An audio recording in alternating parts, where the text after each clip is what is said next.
Hello, and welcome back to another video. So as you can tell from the title, this is a continuation of my reread of the Hunger Games trilogy. So I have already read the first book. I will link that video down below. And I've also recently read Sunrise on the Reaping by Suzanne Collins. I will also link the video where I read this down below as well. So now I read this because it came out and I really wanted to read it. So I was doing a reread of the original trilogy, so the original 3 books, these 3. Already did Hunger Games, annotated it, loved every second of rereading this. If you want to know my super in-depth thoughts, because these are full spoiler vlogs, I'm not holding anything back. I will say all my thoughts, all my opinions, and I will also be referencing all the books in this video as well, like I did in this one, the ones that I had read at the time. So I did that. Again, video will be linked in the description. So in this video, I'll be reading the final 2 books in the trilogy, Catching Fire and Mockingjay, and I'll also be annotating them as I did with the first book. And I'm super excited. I'm super excited.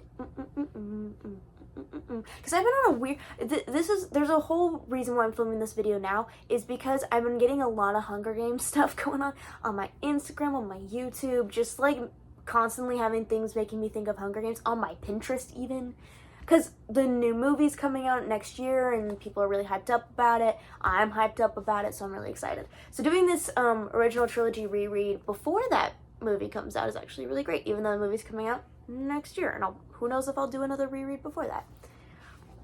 But yeah, I do want to reiterate that this will be a full spoiler vlog. I will be talking about all the books, including both prequels and obviously the first one, but especially including both prequels. If you haven't read either of these, I'm sorry, don't watch this video, because I will be talking about, especially while I'm reading Catching Fire, I will be talking most likely a lot about the stuff that happens in Sunrise on the Reaping, because a lot of stuff that happens in here will really affect my reading of this one.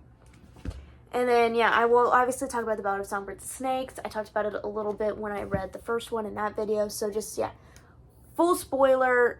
I'm not holding anything back. My full opinions, my thoughts, everything. This video may end up being pretty long because my last one was like 30-40 minutes long, because I'm talking to you about incredible...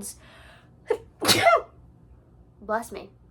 Anyways, yeah, I'm actually really excited to be diving into Catching Fire, and then begrudgingly, hopefully not gonna throw this book against the wall diving into Mockingjay. Hi, Editing Kaitlyn here. Just wanted to let you know that this book was no way harmed in any way, shape, or form in this video. Yeah, I did not throw it against the wall. There was no damage to either book. Yeah, so back to the video. If you've read this trilogy, you know what I'm talking about when it comes to this book. But we'll get to that when we get to that. So obviously, starting with Catching Fire, it's actually the first time in a minute that I've read books in a series back to back. I haven't done that in a while because I try not to do that when it's a new series, or even sometimes if it's a series I've already read, because I like having my breaks. But I'm in such a big Hunger Games mood right now, I think reading both of these back to back will be fine.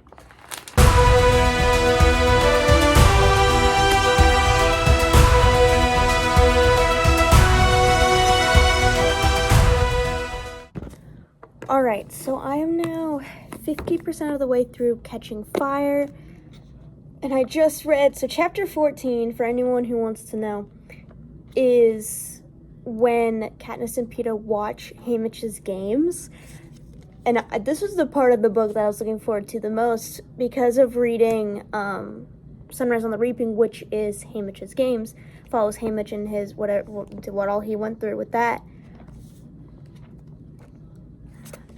It is crazy to read it in such small, minimal detail that it is in this book, because again, Suzanne Collins was able to add so much detail in Sunrise on the Reaping of what happened in his games specifically. And there were some moments in this when it was Haymitch with Mayzley Donner, who is the mayor in Katniss's time's twin sister, or sorry, the mayor's wife in Katniss's time's twin sister. Sorry, let me elaborate on that more clearly. And man, did it hurt so much to read about how she died again. Although some of the descriptions of Haymitch, like we got to see Haymitch's interview in both a scene in this and in Sunrise on the Reaping. And the way that Katniss, I'm going to flip to it, the way that Katniss is like with his, hold up, let me find it.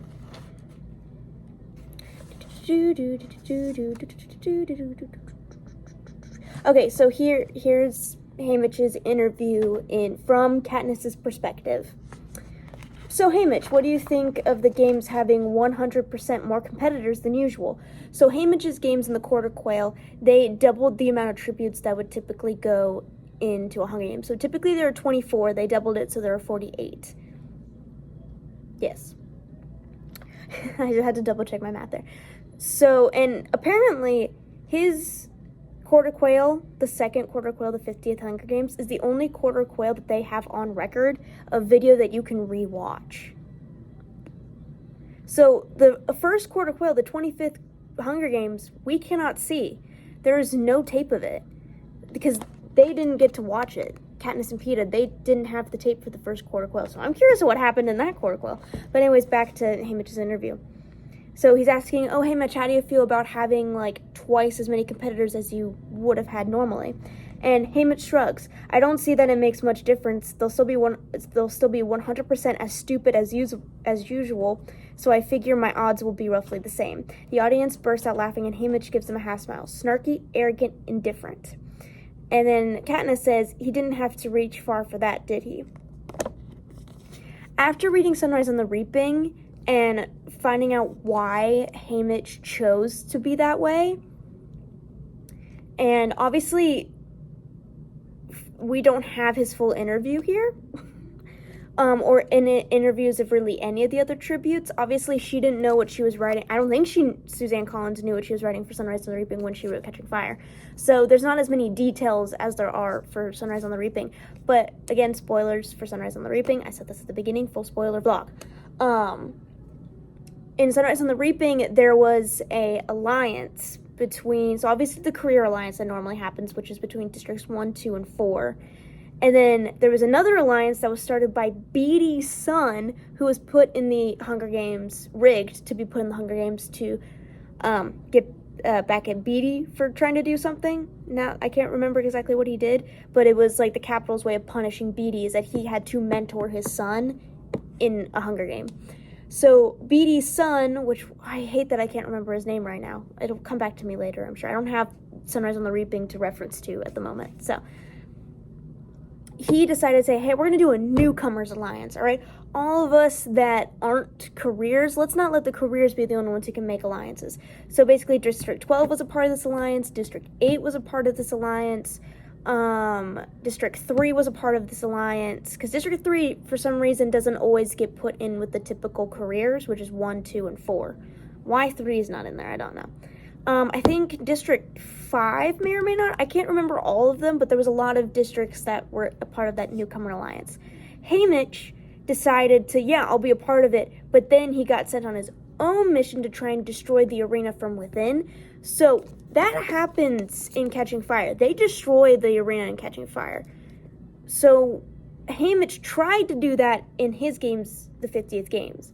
He somewhat succeeded. So there's a giant, they see this, Katniss and Peeta, the giant explosion of a volcano. That is caused by Haymitch trying to destroy the arena. He somewhat succeeds. It doesn't fully get destroyed where they're free, like what happens at the end of Catching Fire. They actually succeed in this. He somewhat succeeds. He strikes the match, which, if anyone knows about Haymitch's Firestarter, that's a great reference to that. So all of the things that Haymitch, the reason why Haymitch comes across as snarky, indifferent in his interviews is because he chooses to be that way. That is not Haymitch's actual personality. He makes it into his whole personality because it's better for him than being his normal self. He's not actually a snarky jerk, okay? Haymitch is actually a sweet human being. He just has to play pretend when he wins. He has to keep pretending to be that indifferent, snarky, just I don't care person throughout the future books. Because he also decided, like, he's a part of the New Alliance, but when the games start, he bolts off with his secret mission to destroy the arena. Commissioned by Beatty and Plutarch. So we actually get to see a young Plutarch Heavensbee in Sunrise on the Reaping. It was very interesting to see a young Plutarch Heavensbee, and kind of each Hunger Games book, Suzanne Collins wrote to get a message across. And I don't really know, like, the original 3, what the message was, but I think the original 3 really, like, have the same message. I can't remember what it was now. I'm gonna have to look that up again and tell you guys in the next clip. But I do remember from someone who I watch on Instagram, I follow on Instagram, she's great, that Sunrise on the Reaping's main, like, what Suzanne Collins wanted to talk about in that book was propaganda. Because you get a lot of Plutarch Heavensbee and a lot of cameras shoved in Haymitch's face, and you kind of get to see a little bit more of that behind the scenes of the Hunger Games, just a little bit, and it was very interesting to see that in Sunrise on the Reaping. But man, reading Haymitch's games in such like a almost offhanded way, knowing exactly what happened and what Haymitch went through in his games, and getting it, like, explained in such a vague, kind of just like, oh, this is what happened way, is rough. Also, I hate Gale. I think everybody hates Gale. If there are any Gale defenders out there, comment down below and let me know why you defend him, because I'm genuinely curious. Not saying that you're wrong. I just want to know. Give me your insight on why you choose Gale in this love triangle.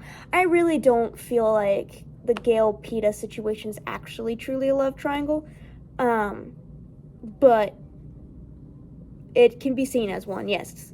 I just genuinely don't think Katniss ever had any romantic feelings for Gale.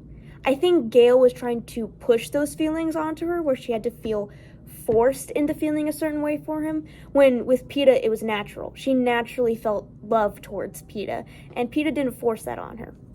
I also feel that Gale is a very possessive human being, very toxic human being, and he feels possessive over Katniss, because in his argument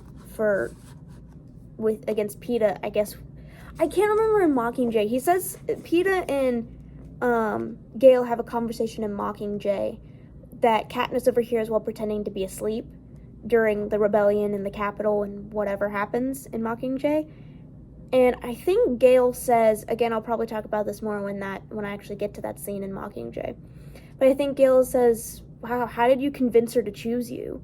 To Peeta. Like, convince her. Like, Gale had been, like, manipulated her into choosing Peeta. Peeta did not do that.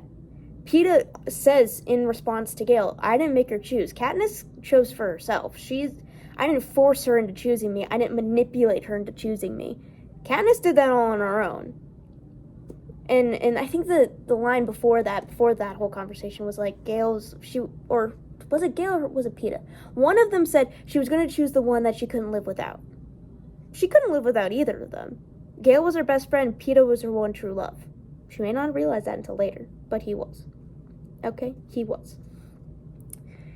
And Gale, it very much comes across, especially in that scene, and a couple scenes in this. Oh, where was it? I read it recently.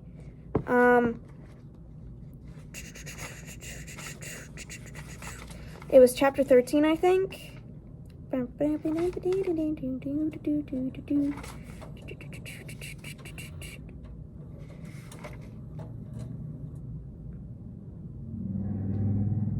Oh, wait. Hold up, where is it?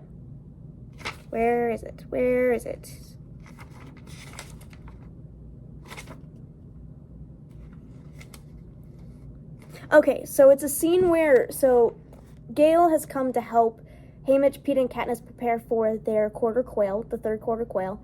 And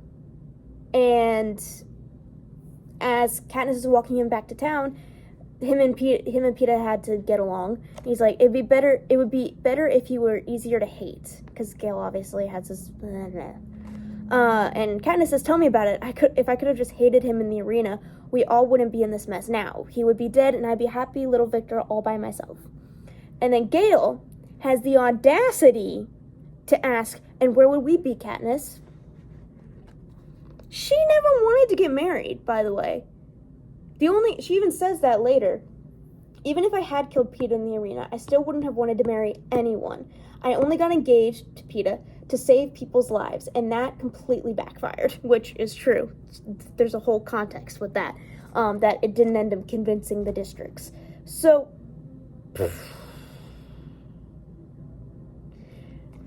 he annoys me like crazy, okay? Gale is an issue. I feel like Katniss and Peeta would have happened a lot sooner if Gale was out of the picture. But I'll definitely be ranting more about Gale in the future. I'm not gonna stop yet. The fact that he had the audacity to ask her during this time, what would we have been? Nothing. She would have nothing. She didn't want to marry, and even if she was a lone victor without Peeta and she killed Peeta, which, that would have been so sad. But even if she would have been a lone victor, like she said, she would not have married anyone. She did not want to see her kids, if she had children, be put into the Reaping and possibly go into Hunger Games, which was said earlier in this book that most children of victors have a higher probability of being picked and put into the Hunger Games, because as a big theory, I think it is, that the Hunger Games were most likely rigged. I heard this from a friend, and I agree with that friend. That the Hunger Games were most likely rigged after Lucy Gray's games. Actually, Lucy Gray's games was the first one that was rigged, because Lucy Gray, from Ballad of Songbirds and the Snakes, the mayor rigged her to go into the games because of a stupid love relationship that his daughter had with Lucy Gray's boyfriend. It was a whole thing. Stupid drama. A whole bunch of stupid drama. Anyways, so her games was probably the first ones that were rigged, and then that kind of cascaded on to the later on ones. Most likely all of them were rigged in some way, shape, or form. But I don't get Gale. And I don't even really think Gale cared about her until she got reaped and got put into the Hunger Games. Peeta has said in the Hunger Games, I think it comes back up in this, and it comes up in Mockingjay, that he has loved her since he literally has a specific moment in his mind of where, like, this is when I fell in love with you. And it was when Katniss stood up on their first day of school, because their teacher asked, hey, who knew this song of some sort? And Katniss raised her hand and she says, I do, and she stood up and sang, and that is this moment that Peeta fell in love with her. When they were kids, Gale doesn't have a moment. Gale noticed that she started liking someone else or showed affection to someone else, and he's like, no, she's mine. She's my best friend. He gets all possessive and then tries to manipulate her into liking him. Again, if you defend Gale in any way, shape, or form, I'd like to know why. Maybe you might be able to help me out here and not hate Gale as much. Please let me know what your stance is on that, because I really would like to know. Not to start an argument or anything in the comments. Please don't start arguments in the comments. But I am genuinely curious because I know there are people out there that root for Gale. So I'd like to know why. It's kind of similar to because I've been reading the Summer I Turned Pretty, kind of similar to like, okay, why do people root for Conrad and why do people root for Jeremiah? Because I read the first two books, so I was like, okay, why do you root for either? So I root for Peeta. Why do you root for Gale? I'd like to know. Maybe you could possibly sway me. I don't think so, but I'd still like to hear your opinion. But yeah, 50% of the way through, I will update you guys most likely when I'm done, and then we will move on to Mockingjay. See ya.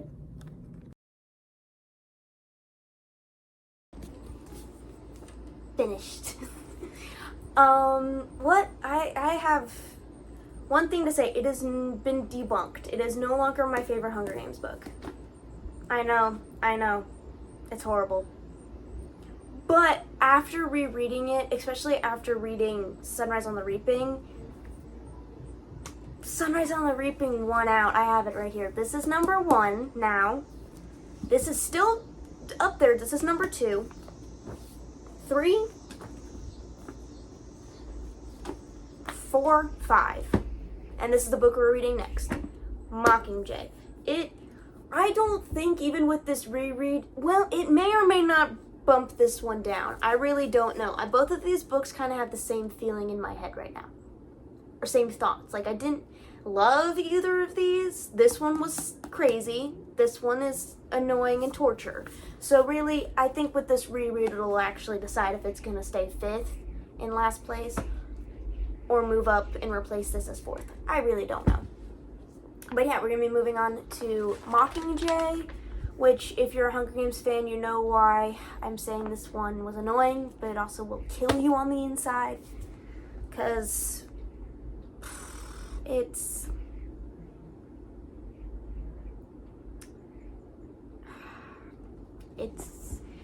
a book.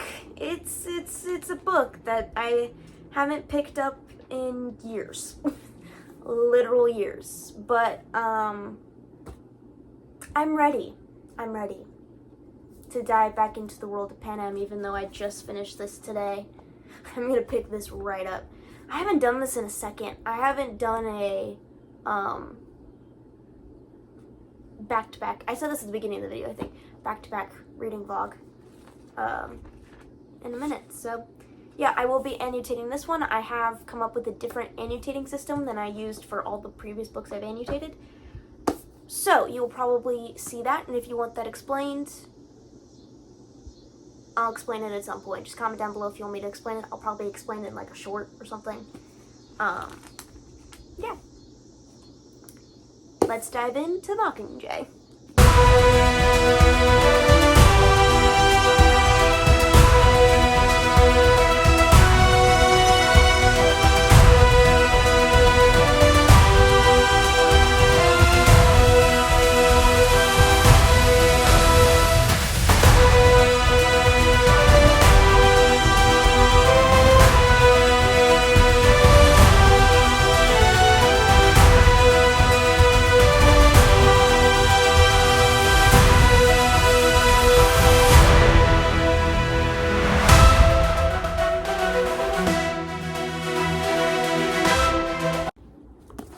Finished.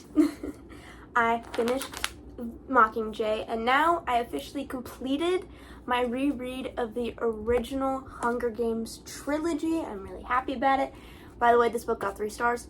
The rating for it didn't change. I obviously annotated it, and yeah, I don't have my other books are all up there, so I'm not gonna get up and grab them. But I did it, and I'm gonna say rereading Catching Fire and then Mockingjay back to back, which I hadn't read a series back to back in a minute, so this was an interesting experience to go through again, because like reading because this picks up literally right after Catching Fire ends, or like maybe a week after Catching Fire ends. So it was really interesting to kind of just have that timeline like back to back instead of like, oh, I'm gonna read another book and pick this back up. But that's just a personal thing for me. I think I enjoyed this book better on the reread because I wasn't super over emotional, because the first time I read it, there's a lot of death in this book. There's a lot of main characters that die in this book. So I definitely, that stuff didn't like it no longer affected me because I knew it was gonna happen, so I didn't like have any big emotional reaction to any of the deaths second or third time around. And I was able to focus more in on the incredible writing that Suzanne Collins does, and just like the very intricate, emotional, but also like strategic wording and way she's worded things, and how throughout all of these books there are so many really strong themes that I am not smart enough or knowledgeable enough to explain to you. I wish I could. I cannot, but I'm sure there are people on the internet who have a lot more knowledge in this capacity of like war and propaganda and things like that could probably elaborate more on what Suzanne Collins was getting across in these books. But yeah, I think I enjoyed this one better the second time. Has it moved up from my least favorite Hunger Games book? I don't think so. I still think Ballad was better than this, just because Ballad opened up, it was the first prequel, and it opened up a whole lot. It opened up a whole can of, I was gonna say can of worms, but can of snakes is more like it. And that one had a lot of more historical backstory that really just, like, wow, laid it all on the table. So, yeah, I hope you guys enjoy this video. Please like, comment, and subscribe, and I'll see you all in the next one. Bye!